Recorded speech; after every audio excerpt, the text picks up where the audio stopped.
সকলে আসুন। দেখুন দেখুন মহারাজ আবার মূর্ছা গিয়েছেন। আসুন। সে কি, কৃষ্ণনগর পেরিয়ে এসেছি, এখন এই অচেনা অজানা জায়গায় এসে মূর্ছা গেলেন?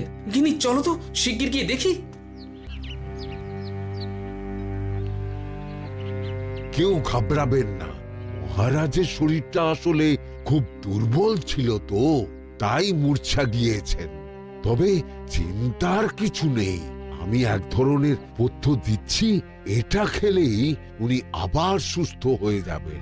ঠিক আছে বৈদ্যমশাই, আপনি তাহলে যত তাড়াতাড়ি সম্ভব পথ্যটা তৈরি করুন। হ্যাঁ, আমার এই পথ্যটা তৈরি করার জন্যে একটু জলের প্রয়োজন। একটু জলের ব্যবস্থা করুন তো।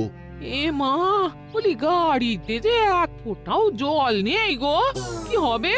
এই গোপাল, তুমি একাই সব জল খেয়ে বসে আছো? হ্যাঁ, গোপাল, এখন এসব বাদ দাও, চলো একটু জলের ব্যবস্থা করি। হ্যাঁ, খানাখন্দ, খাল, বিল, নদী, সমুদ্র, যেখান থেকে পারো জল নিয়ে এসো। জল ছাড়া এই পথ্য বানানো অসম্ভব। গোপাল, এ কি করা যায় বলো? দাঁড়াও, আমি একটু ছোট বাইরে থেকে ঘুরে আসছি। হ্যাঁ, খুব জোরে বেগ আসছে, ত্যাগ না করতে পারলে বুদ্ধি খুলবে না।